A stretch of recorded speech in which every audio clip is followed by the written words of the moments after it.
ternyata kamu bukan cuma di 2 universitas aja ya? Betul. Apalagi satu lagi universitasnya? Kemarin baru keterima di satu universitas lagi di Jepang, namanya Ritsumeikan Asia Pacific University. Dan alhamdulillah dapat tuition reduction scholarship juga.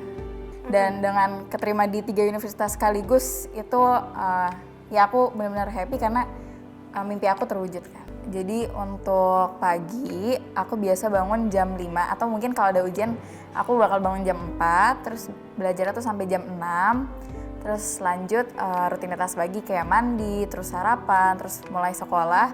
Nah selesai sekolah biasanya aku kalau lagi malas sih kadang tidur dulu ya, tidur siang. Tapi kalau misalkan enggak aku lanjut ngerjain tugas-tugas sekolah karena kalaupun ditumpuk juga nggak enak karena banyak banget tugasnya. Nah habis itu kalau misalkan aku masih merasa belum cukup, aku akan lanjut belajar 1 jam aja sih setelah itu.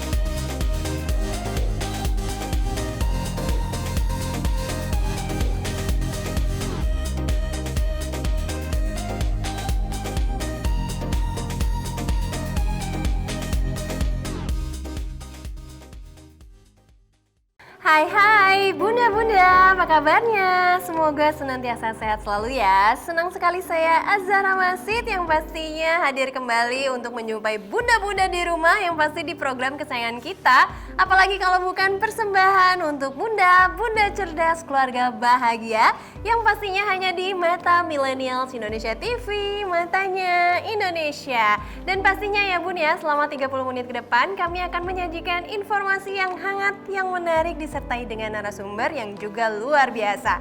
Nah bunda-bunda, pada episode kali ini kami akan membahas mengenai mahasiswa yang berprestasi yang keterima di Universitas Belanda ataupun Universitas Tokyo dan bahkan nih katanya juga keterima di universitas lainnya. Wow, nah tapi kita kasih tahu dulu ya profilnya, yaitu ada di sini Salma Faustina Dino Putri Isnandar. Halo Salma, say hi dulu buat bunda-bunda di rumah. Halo semua bunda-bunda. Nah jadi bunda-bunda, Salma ini adalah siswi MAN 4 Jakarta yang diterima di 2 perguruan tinggi luar negeri, yaitu ada University of Groningen Belanda dan juga Tokyo International University. Bener ya? Betul sekali. Oke, nah langsung aja nih. Di sini sudah ada Salma, kita tanyain juga. Ternyata kamu bukan cuma di 2 universitas aja ya? Betul. Apalagi satu lagi universitasnya? Kemarin baru keterima di satu universitas lagi di Jepang, namanya Ritsumeikan Asia Pacific University. Dan alhamdulillah dapat tuition reduction scholarship juga. Oke, selamat ya buat Salma. Tapi nih sebelum masuk ke pembahasan ya Salma, mungkin muda-muda juga di rumah pengen tahu nih siapa sih Salma, terus kesibukannya apa sekarang. Boleh say hi kepada para penonton di rumah? Oke. Jadi aku Salma. Sekarang kesibukan aku sih karena udah lulus. Jadi sekarang aku ada kegiatan organisasi dan juga ada beberapa project diajak sama orang tua. Oke. Nah kalau boleh tahu organisasinya apa nih yang kamu lagi lakuin sekarang? Organisasinya aku ada non-governmental organization, itu namanya Gerakan Merangkul. Kita fokus ke isu mengenai PPRT. Oke, nah bisa dijelaskan PPRT itu sendiri? Nah PPRT itu kenapa kita fokus ke isu itu? Karena PPRT dan di Indonesia ya tentunya, mereka masih banyak mengalami slavery, perbudakan modern. Nah maka itu kita mengangkat isu itu karena masih jarang banget dibahas. Nah gitu. terus apa yang kamu lakukan nih yang kita untuk mengangkat isu tersebut? Pertama kita ada bikin infografis per bulannya, terus kita ada recap juga. Terus mungkin karena aku mulai pas COVID juga, mungkin kedepannya kita bakal ada aksi nyata. Kita akan mengajarkan beberapa PPRT karena mereka masih edukasinya masih kurang ya. Jadi kita juga bakal turun langsung ke lapangan. Oke, nah saat ini kamu udah sama berapa orang tuh yang udah mulai mengangkat isu tersebut? Kalau core team-nya sendiri aku ada 5 orang. Nah untuk organisasi keseluruhannya Sekarang masih di angka 20 kayaknya deh. Ternyata kamu selain berprestasi, banyak juga untuk aktif di lingkungan sosialnya ya. Nah, Salma, Ya. kan kamu kan keterima bahkan sekarang sampai ke 3 universitas. Bagaimana perasaan kamu saat tahu gitu pertama kali kamu dapat di sini, dapat di situ dan segala macam gitu? Tentunya bersyukur banget dan happy banget ya karena aku benar-benar dari kecil aku udah pengen kuliah di luar negeri dan dengan keterima di 3 universitas sekaligus itu ya aku benar-benar happy karena mimpi aku terwujud kan. Oke. Nah, kayaknya kan tadi ngelihat di Jepang berarti kamu keterima di 2 universitas. Otomatis kayaknya kamu lebih preferensinya lebih ke Jepang, bener gak sih? Iya benar. Bener. Nah, yang kamu mau ngambil nih, ini kan dari 3-tiganya kamu keterima. Yang kamu prefer akan kamu ambil tuh yang mana dengan jurusan apa? Yang saat ini pengen aku ambil itu yang kemarin baru aja pengumuman Ritsumeikan APU. Alasannya, dengan jurusan hubungan internasional. Alasannya karena pertama itu dream campus aku, terus yang kedua aku dapat beasiswa, dan yang ketiga Ritsumeikan APU ini dia terkenal karena universitasnya tuh internasional banget lingkungannya. Jadi di sana bisa mengenal orang dari banyak latar belakang negara lain, etnis lain, dan juga di situ kita belajarnya pakai bahasa Inggris. Jadi language barrier-nya lebih kecil, walaupun tetap harus belajar bahasa lokal tentunya. Nah, kalau misalnya ngomongin kamu kan di sana berarti pengennya memang masuknya hubungan internasional. Nah, ketika kamu SMA ini boleh tahu nggak sih kamu tuh jurusannya apa? Aku jurusan IPS. Oke, nah terus bagaimana cara pembelajarannya kamu untuk masuk ke tahap penyeleksian untuk diterima ke universitas-universitas yang ada di luar negeri yang khususnya yang terkemuka? Untuk cara belajar aku sebenarnya sama aja sih mungkin kayak pelajar lainnya. Aku suka belajar tuh kadang di pagi hari sebelum mulai sekolah jam 5 gitu aku bangun buat refresh. Terus abis itu atau kadang aku juga belajar sesuai mau aku aja, sesuai mood aku. Karena kalau maksain belajar kan gak enak juga ya. Jadi aku belajar tapi mostly sih pagi ya, karena pagi tuh katanya waktu terbaik untuk menyerap ilmu karena kita baru bangun juga. Terus untuk cara belajar, aku belajar sebenarnya sehari nggak terlalu banyak sih. Kayak nggak se-ekstrim yang sampai 4 jam, 5 jam, enggak, mungkin 2 jam menurut aku udah sangat cukup. Karena asal kita memerhatikan kelas saat kelas, itu ya udah sangat cukup. Berarti kamu lebih prefer itu belajar di pagi hari seperti itu daripada malam hari ya. Nah, ini masukan juga nih mungkin buat bunda-bunda di rumah. Mungkin yang biasanya anak-anak baru pulang sekolah udah langsung disuruh belajar, udah langsung disuruh kebut, suruh ngerjain PR. Tapi ternyata ada cara yang efektif bahkan dari salah satu siswa berprestasi ya ini Salma sendiri yang melakukan pembelajaran bahkan di pagi hari dan malah lebih menyerap ilmunya dan ditambah juga nggak terlalu terpus juga. Dan segala macam, dan nyatanya dia keterima di 3 universitas terkemuka. Tapi kalau misalnya boleh tahu, hobi kamu sendiri apa sih, Sal? Hobi aku bisa main alat musik. Jadi aku suka main piano, terus aku juga suka nyanyi. Atau kalau misalkan hobi, ya aku suka tidur sih sebenarnya. Sama itu makanya semua orang. Oke, kamu bisa main alat musik apa? Aku bisa main biola, piano.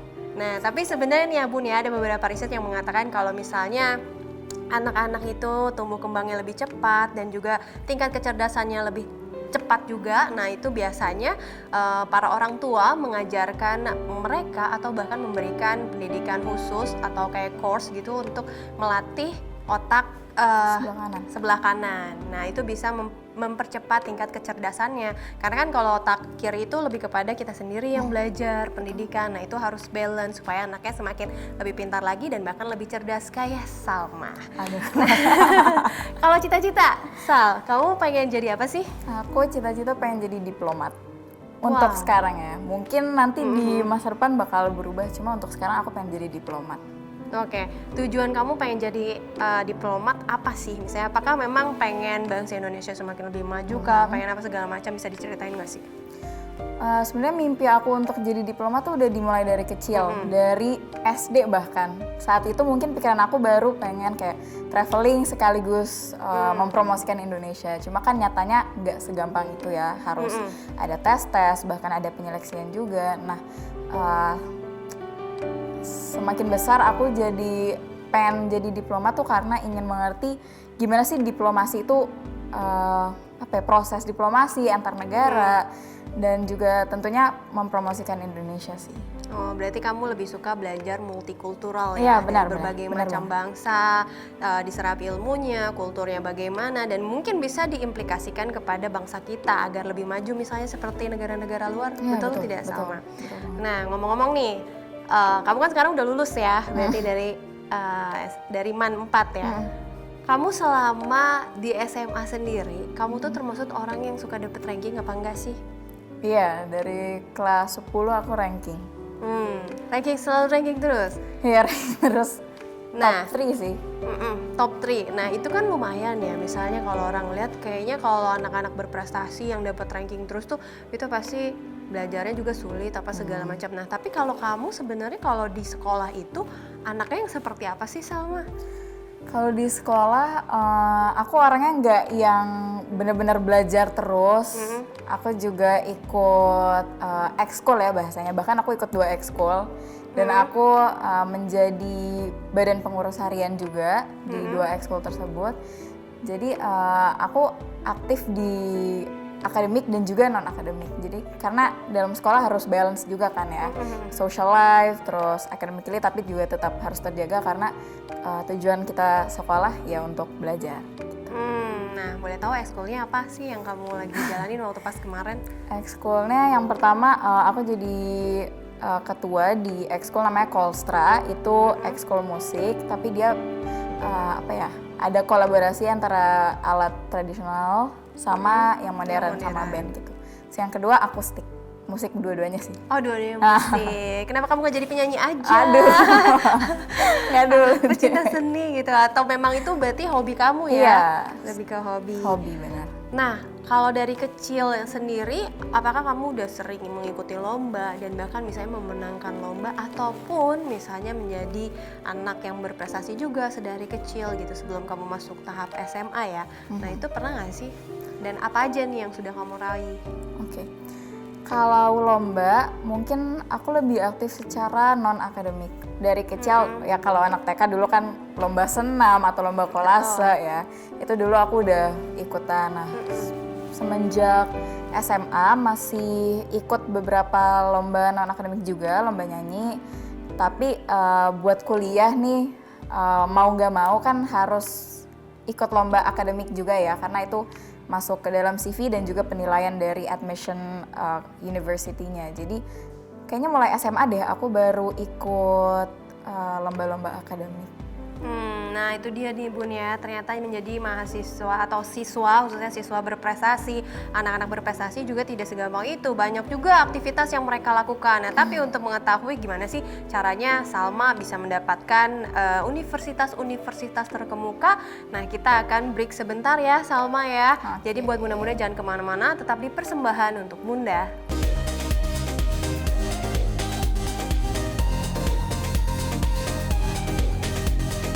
Terima kasih Bunda masih menyaksikan persembahan untuk Bunda dan masih bersama saya Zara Masid dan juga Salma. Oke, Salma. Nah tadi kan kamu juga udah ngomong ya, maksudnya kamu banyak mengikuti musik dan bahkan dari dulu juga sering mengikuti lomba ya. Ya betul.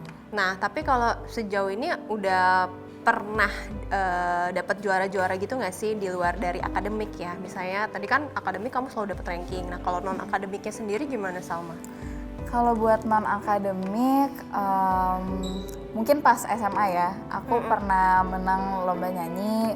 Cuma yang menurut aku yang aku banggakan, ada pas SMP, aku ikut, ini bukan lomba sih sebenarnya, lebih ke konferensi internasional. Jadi kita di situ harus buat project atau penelitian. Terus nanti kita ada seleksi, terus nanti yang terpilih akan berangkat. Pas tahun aku itu ke Austria, kita di sana bakal sharing penelitian kita ke siswa-siswa lainnya dari berbagai negara lainnya. Itu sih yang menurut aku memorable banget. Oh, berarti emang dari kecil juga kamu udah berprestasi ya? Alhamdulillah. Nah, kalau ngomongin pembelajaran, kamu kan bilang kamu adalah orang yang lebih suka belajar di pagi hari, bahkan dibanding malam hari. Nah, kira-kira dalam kurun waktu 1 hari itu, kamu belajarnya berapa lama sih? Dan suasana seperti apa yang ketika misalnya kamu inginkan ketika kayak kamu belajar tuh pengennya tenang atau segala macam. Nah, kalau aku sendiri nih ya sama ya, kalau aku belajar tuh pengennya malah ada musik. Aku setel radio gitu, aku setel MP3 atau sekarang zaman sekarang misalnya bisa Apple Music atau Spotify gitu ya. Betul. Aku masih bisa belajar sampai nyantai gitu. Tapi kan ada beberapa orang yang pengennya tuh harus hening, tenang, bahkan suara sedikit pun tuh dia nggak mau. Nah, kalau kamu gimana? Kalau aku mungkin dari rutinitas belajar aku dulu kali ya. Jadi untuk pagi aku biasa bangun jam 5 atau mungkin kalau ada ujian aku bakal bangun jam 4 terus belajar tuh sampai jam 6. Terus lanjut rutinitas pagi kayak mandi, terus sarapan, terus mulai sekolah. Nah, selesai sekolah biasanya aku kalau lagi malas sih kadang tidur dulu ya, tidur siang. Tapi kalau misalkan enggak, aku lanjut ngerjain tugas-tugas sekolah karena kalaupun ditumpuk juga nggak enak karena banyak banget tugasnya. Nah, habis itu kalau misalkan aku masih merasa belum cukup, aku akan lanjut belajar 1 jam aja sih setelah itu. Nah, untuk kondisi belajar aku sama, aku juga suka sambil denger musik. Cuma mungkin untuk aku musiknya tuh nggak bisa yang kayak metal atau rock gitu, aku nggak bisa. Berarti kita sama, bedanya saya nggak berprestasi.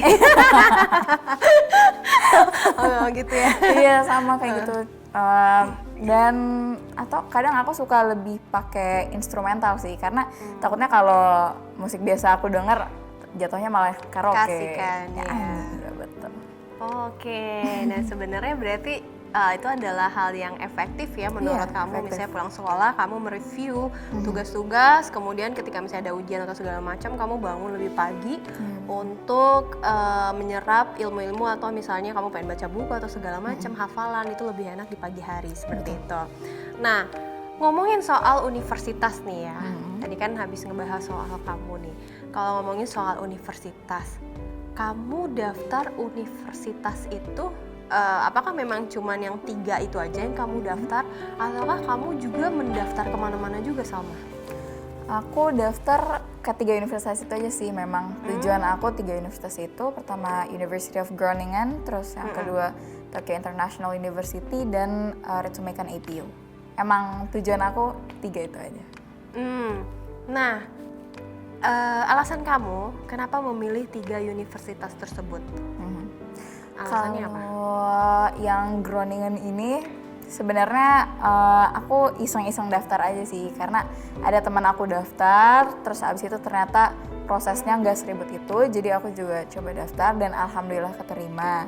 Dan juga kenapa pilih hukum dan kenapa sih di Belanda, orang kan kadang tuh nanya, kenapa sih kamu belajar hukum di Belanda, kenapa nggak di Indonesia aja? Karena pada akhirnya praktek akan di Indonesia kan. Karena hukum di Belanda tuh juga bagus. Karena basic hukum di Indo kan juga sebenarnya dari Belanda juga kan.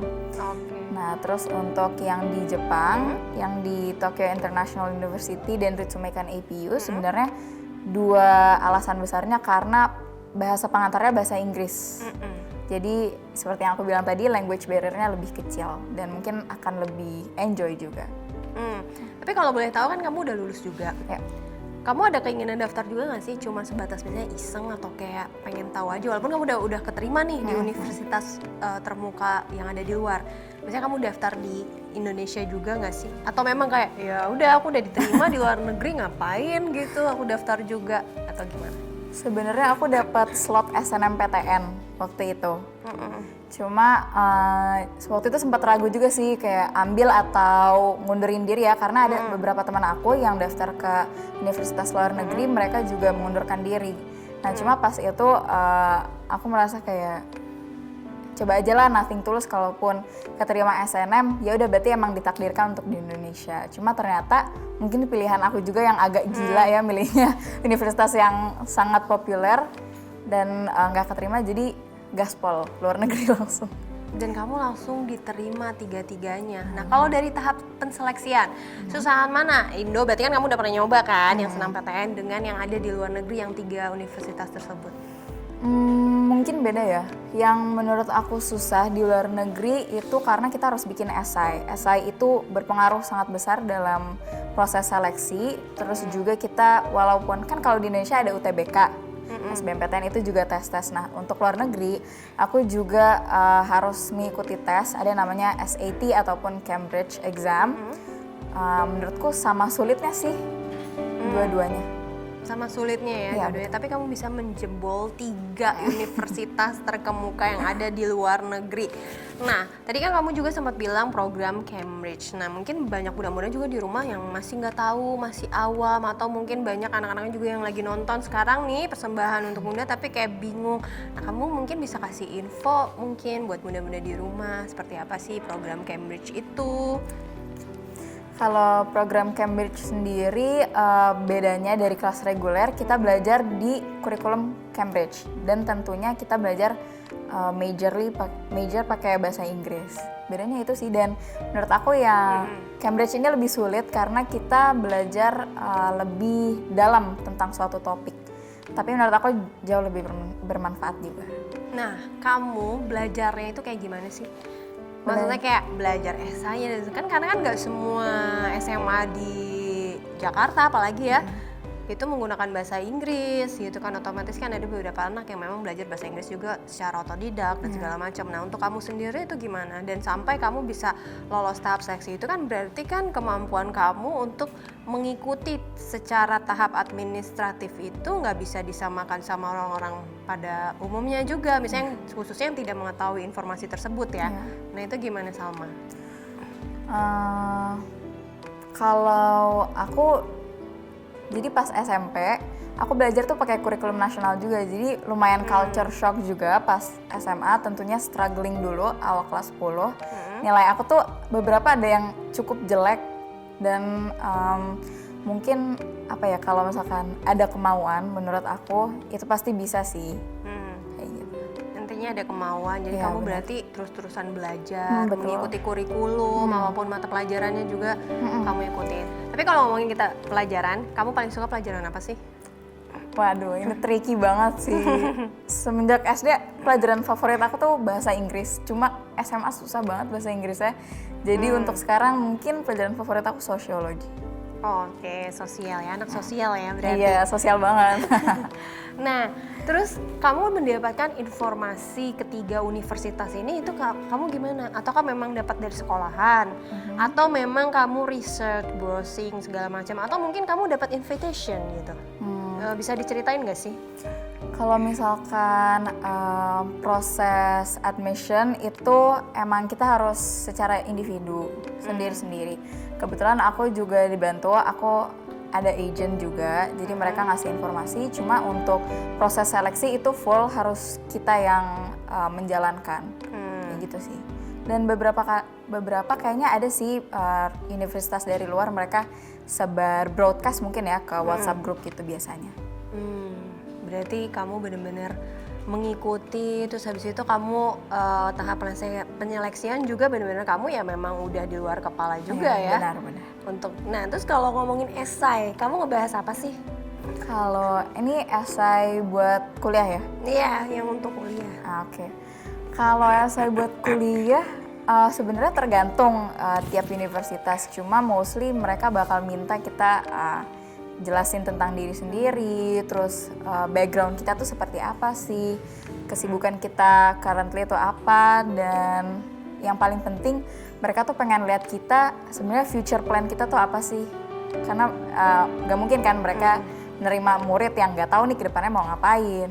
Nah, tapi pas ketika kamu bikin esai, nah itu ada korelasinya nggak sih sama jurusan yang kamu pilih? Atau memang kamu bisa sebebas mungkin, misalnya yang kamu bilang mengisi future plan-nya apa, segala macam. Yang penting esai kamu tuh in-depth dan terarah gitu.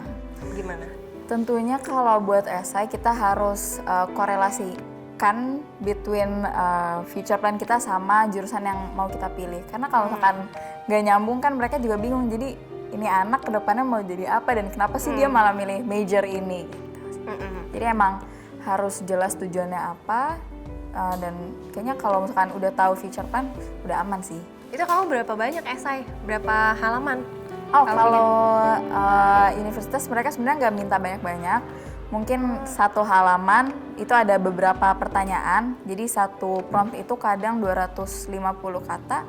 Cuma emang kita harus pikirin benar-benar matang-matang, dan beberapa kali aku juga minta proofread ke orang-orang apa sih ini yang kurang. Nah, selain dari perspektif kita juga butuh perspektif orang lain, karena mungkin kita nggak bisa melihat ada kekurangan apa di esai kita kan.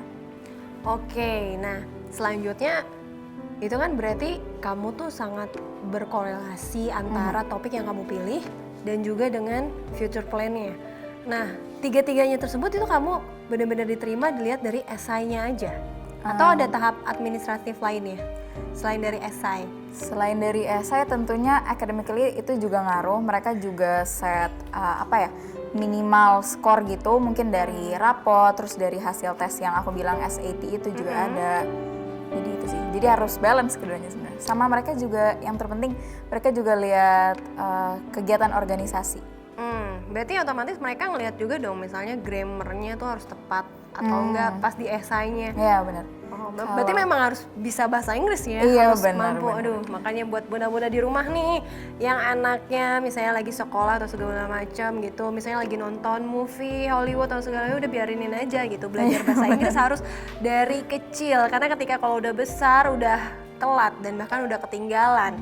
Oke, jadi harus kayak gitu ya Salma ya, supaya anaknya juga lebih pintar lagi. Dan sebenarnya sekarang bahasa Inggris juga sangat diperlukan, apalagi juga untuk di perusahaan-perusahaan besar yang terkadang di hampir beberapa perusahaan juga sudah menggunakan bahasa Inggris. Nah, tapi sebelum masuk selanjutnya kepada peran keluarga nih untuk memotivasi Salma, kita akan break sebentar ya Salma ya. Oke, sip. Jadi buat bunda-bunda jangan kemana-mana, tetap di Persembahan untuk Bunda.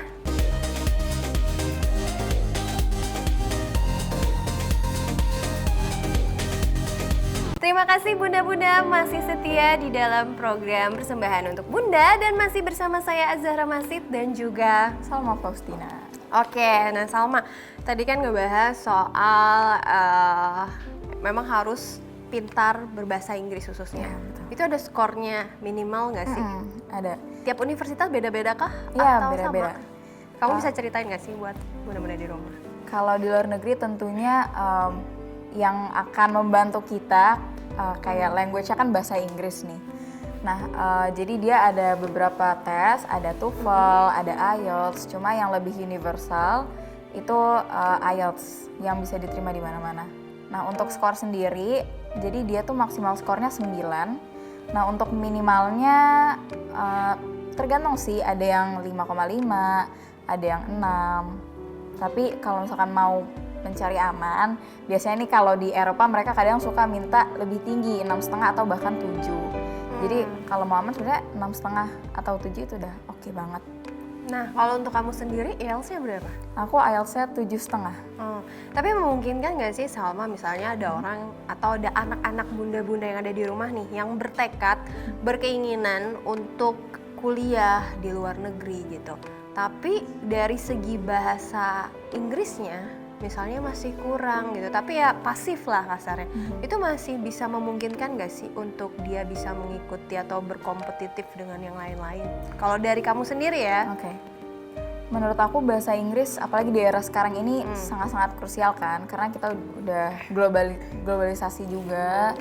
Nah, jadi kalau misalkan bahasa Inggris nggak terlalu jago itu sebenarnya nggak apa-apa. Yang penting kita tahu tips and trick saat mengambil tes IELTS ataupun TOEFL. Karena untuk dapat skor tinggi itu sebenarnya nggak harus terlalu jago bahasa Inggris. Yang penting kita memahami tesnya seperti apa, tips and tricknya seperti apa, itu udah sangat possible. Cuma mungkin kalau misalkan nggak ada tes IELTS, hasil tes IELTS ataupun TOEFL, menurut aku agak sedikit sih ya opportunity-nya, karena kalaupun mau biasa kan keluar negeri nih, terus mungkin orang bakal cari beasiswa kan. Di mana-mana pasti itu harus menyertakan sertifikasi bahasa Inggris kayak gitu sih. Nah, jadi gitu ya Bun ya. Pokoknya penting banget untuk belajar bahasa Inggris. Jadi anaknya jangan sampai misalnya walaupun suka sama mata pelajaran yang lain, tapi harus bisa dimotivasi juga nih sama bunda-bunda untuk lebih mendalami bahasa Inggris. Karena ternyata itu krusial ya untuk misalnya untuk kuliah di luar negeri. Bahkan kalau sekarang misalnya traveling gitu ke luar negeri kan setidaknya harus tahu yang bahasa-bahasa generalnya gitu. Betul. Karena ada perbedaan juga kan, misalnya ada yang untuk kuliah itu bahasa Inggrisnya beda lagi dengan keseharian yang biasa kita ngomong. Nah kalau saya bisa yang keseharian aja. Kalau yang pendidikan kurikulumnya saya nggak bisa. Nah tapi kamu nih udah dikasih tahu belum sih dari pihak universitas-universitas yang ada di luar itu yang pas ketika kamu diterima, langkah selanjutnya tuh harus ngapain? Kemudian adakah kamu misalnya di training dulu, bukan di training dulu, misalnya kayak untuk mendalami bahasa, kulturnya mereka atau segala macam, dan kira-kira kalau ada misalnya berapa lama, dan kira-kira apakah kamu langsung ketika masuk udah kamu cuma disuruh kasih tahap administratif misalnya membawa apa saja dan lain-lain, baru kamu langsung pure kamu kuliah di sana? Kalau untuk di Jepang sendiri, terutama universitas yang aku pilih, tentunya persiapan yang sekarang lagi aku lakukan itu apply visa secara administrasi ya, apply visa dan lain-lain. Dan untuk pas di sananya, kita ada preparatory class namanya, itu kita akan belajar bahasa Jepang dulu, paling cepat 6 bulan. Kita juga bakal ada placement test untuk bahasa Inggris, terus untuk kemampuan matematikanya juga. Jadi nggak plak langsung belajar HI pas kita nyampe, itu enggak. Jadi ada 6 bulan atau paling lama 1 tahun untuk belajar bahasa. Oh berarti rata-rata di ketiga universitas juga memang melakukan itu ya? Kalau biasanya di Jepang atau di negara-negara yang bahasanya kita harus mengikuti bahasa mereka, itu akan ada preparatory class. Cuma untuk yang di Belanda sendiri nggak ada sih, langsung mulai kuliah. Berarti dia bahasa Inggris kalau yang di Belanda? Iya, bahasa Inggris juga. Nah, terus kalau misalnya menurut kamu nih, untuk pesan juga ke bunda-bunda di rumah, kira-kira dalam tahap memilih universitas itu ada hal-hal nggak sih yang harus dipertimbangkan? Apalagi kan kamu juga pastinya sebelum memilih ketiga universitas itu kan kamu mementingkan beberapa hal dulu kan, misalnya atau misalnya ada universitas lain juga sih yang sebenarnya kamu pilih, tapi karena pertimbangannya seperti ini, kamu lebih baik memilih universitas yang sekarang kamu pilih gitu. Nah, kamu gimana? Menurut aku hal-hal yang harus diperhatikan, pertama tentunya tentukan dulu jurusan apa sih yang mau diambil. Nah, abis itu kita baru research universitas mana aja yang bagus di jurusan tersebut. Terus mungkin bisa di-filter juga kan negara-negaranya. Kalau misalkan mau anak yang nggak terlalu culture shock, mungkin bisa ambil di Asia kayak di Jepang, Korea. Terus setelah itu mungkin concern terbesar untuk kuliah di luar negeri biaya ya. Nah biaya itu sebenarnya aku emang mahal sih jujur kuliah di luar negeri. Cuma bisa diringankan, kayak contohnya aku juga yang beasiswa kampus itu membantu banget. Terus ataupun beasiswa kementerian itu juga banyak banget, dan sekarang beasiswa tuh banyak banget infonya dan bisa dicari langsung di internet. Terus yang gak kalah penting menurut aku lingkungan di universitasnya sih, cara mereka di kelas tuh gimana, apakah interaktif atau mungkin justru diktator gitu dosennya. Terus environment-nya mungkin cari yang internasional atau mau bergabung sama yang lokal, itu sangat penting menurut aku. Berarti semuanya sebenarnya penting banget ya. Betul. Dan banyak banget sekali pertimbangan yang nggak bisa langsung ujuk-ujuk daftar ke A, ke B, yang betul. ada malah wasting time ya. Iya, Jadi harus dilihat dulu seperti apa. Nah, tapi kalau menurut kamu sendiri, sampai kamu prefer kuliah di luar negeri, sebenarnya apa sih kelebihannya kuliah di luar negeri? Walaupun kamu belum kuliah ya, maksudnya walaupun sampai tekad, berarti kan tekad kamu kuat banget, kayaknya pengen banget kuliah di luar negeri. Atau mungkin kamu punya inspirasi siapa dan segala macam, bisa diceritain nggak sih? Jadi untuk keinginan kuliah di luar negeri itu juga udah datang sejak aku SD, karena ayah aku dulu juga alhamdulillah berkesempatan untuk kuliah di luar negeri. Dan kenapa sih aku pilih luar negeri? Karena yang aku cari itu bukan sebatas belajar, tapi juga life experience. Tentunya kalau misalkan di luar negeri kan kita benar-benar keluar dari zona nyaman, kita belajar kultur baru, terus kita juga ketemu orang baru dan benar-benar lepas dari orang tua kan, karena kita di sana akan sendiri, jadi benar-benar belajar mandiri. Intinya kenapa pilih luar negeri karena ingin belajar kehidupan yang sesungguhnya kan, karena sekarang aku merasa aku masih ada di zona nyaman aku.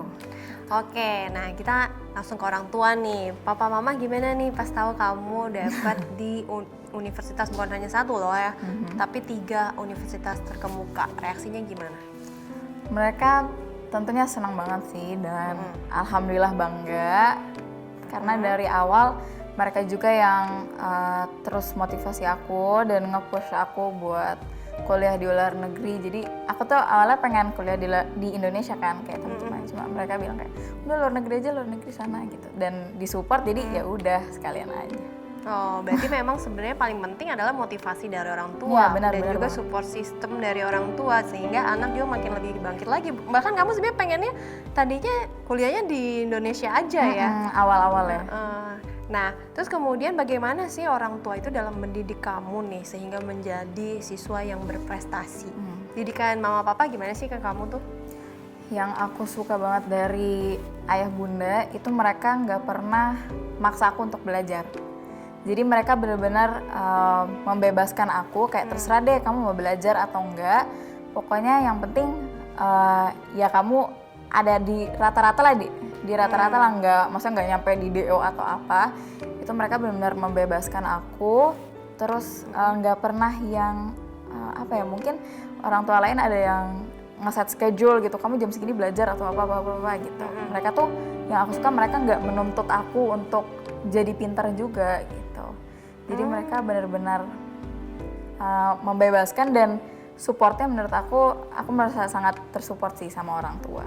Nah, tapi dari orang tua kan kamu bilang sangat tersupport. Nah, dorongan apa dari orang tua itu yang benar-benar bisa memotivasi kamu itu? Apa sih caranya orang tua kamu tuh gimana gitu?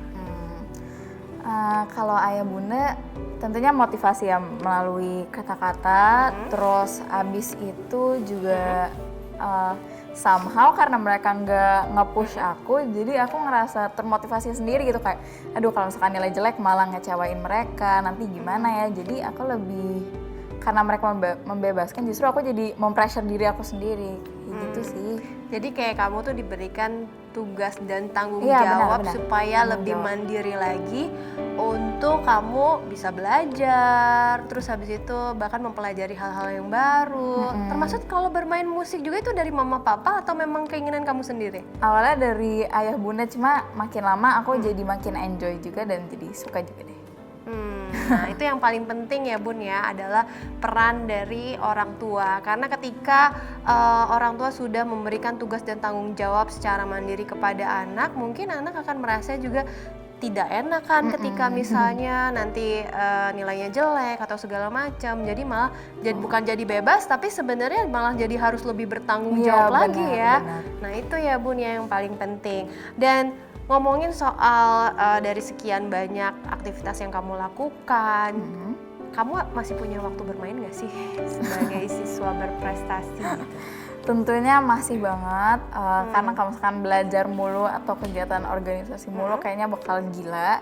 Jadi sebisa mungkin aku nyempetin waktu juga sih buat main sama teman-teman, jalan-jalan. Karena itu sangat dibutuhkan, jadi balance. Balance ya. Iya, betul. Ibaratnya kalau kita yang udah gede nih work life balance.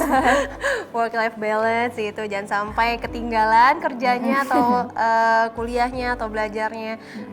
Terus keluarga juga ada, Betul. dan juga main juga harus ada. Betul. Tapi jangan kelebihan ya, karena yang berlebihan itu nggak baik nih Iya, muda-muda. betul. Nah, tadi kan kamu sempat bilang juga kalau misalnya mau keluar negeri kan otomatis butuh preparation, kayak misalnya dari biaya dan segala macam. Nah, apalagi kamu tuh sekarang tuh nunggu masuk kuliahnya kapan sih? Kalau yang kamu pengen ambil yang di Tokyo kan?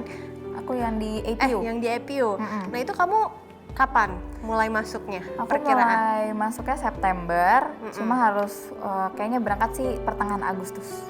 Nah, dari bulan ini sampai pertengahan Agustus, apa yang kamu persiapkan langkah-langkahnya? Oke. Mungkin dari persiapan visa, terus ada COE juga, pokoknya administrasi, terus bayar tuition fees, enrollment fees. Nah selain itu menurut aku yang paling penting itu persiapan mental. Karena mau nggak mau kita akan jauh dari keluarga, kita akan menemukan culture baru juga. Mungkin siap-siap beradaptasi di lingkungan yang sangat baru kali ya, itu sangat penting. Tapi kamu udah ini belum sih di sana udah menyiapkan tempat gitu kan? Kan sekarang kamu kan sendiri kan tinggal di sana, atau memang ada mes dari kampus kah? Kan kamu juga bilang dapat beasiswa juga. Nah, atau memang dari beasiswanya menyediakan tempat kamu untuk tinggal di sana? Untuk di sana buat semua first year student tahun pertama itu mereka nyiapin dormitory. Jadi nanti kita bakal di sana biar kan kawan-kawan baru datang kita juga bingung ya ini nyari apartemen atau kos-kosan mungkin ya istilahnya di mana sih. Jadi mereka siapin dormitory itu. Berarti emang untuk langkah awal mereka juga segercep itu juga ya, maksudnya betul. Untuk anak baru dari mana-mana menyiapkan dormitory. Tapi kamu bayar atau berarti sih kalau kayak gitu? Bayar. Oh tetap bayar, kirain gratis. Beasiswanya cuma buat uang sekolah ya mungkin. Berarti kalau dari hidup segala macam juga sendiri. Orang tua juga harus menyiapkan uang yang besar. Nah buat bunda-bunda di rumah pokoknya jangan boros-boros ya, dihemat-hemat, harus ada dana tabungan, dana pendidikan, apalagi untuk anak, karena semakin besar anak itu biaya tuh semakin banyak, jangan sampai besar pasak daripada tiang. Nah terakhir nih dari kamu untuk memotivasi anak-anak bunda-bunda yang ada di rumah ataupun siswa-siswa lainnya supaya makin lebih niat lagi, misalnya kalau ingin keluar negeri, terus bagaimana preparation belajarnya, nah bisa disampaikan? Mungkin kalau dari aku, selagi ada kemauan, pasti kalian akan terus berusaha untuk mencapai kemauan itu. Terus kalau misalkan kuliah di luar negeri itu sebenarnya prosesnya nggak seribet itu. Kalau misalkan kalian searching di internet atau misalkan sekarang di Instagram juga udah banyak banget info-info, itu kalian bisa banget cari tahu sendiri tanpa bantuan agent. Kalian juga bisa apply, pokoknya list down semua yang diperlukan. Itu menurut aku udah sangat possible. Dan peluangnya pun gak terlalu kecil kok, lumayan besar bahkan untuk luar negeri. Nah itu dia ya, pokoknya tetap semangat dan juga jangan pantang menyerah. Pokoknya buat anak-anak bunda yang ada di rumah ataupun siswa-siswa yang lainnya tetap semangat, tetap berprestasi. Jangan kendor ketika lagi belajar, karena ketika untuk menggapai sesuatu itu pasti ada rintangannya, ada tantangannya. Dan pokoknya buat bunda-bunda di rumah, jangan lupa untuk saksikan terus persembahan untuk bunda di episode selanjutnya yang gak kalah menarik daripada hari ini. Dan kita sebenarnya udah gak berasa nih 30 menit kita di penghujung acara. Dan terima kasih udah hadir di persembahan untuk bunda juga, dan saya Zahra Masid bersama dengan Salma Faustina. Kami pamit undur diri dan bye-bye.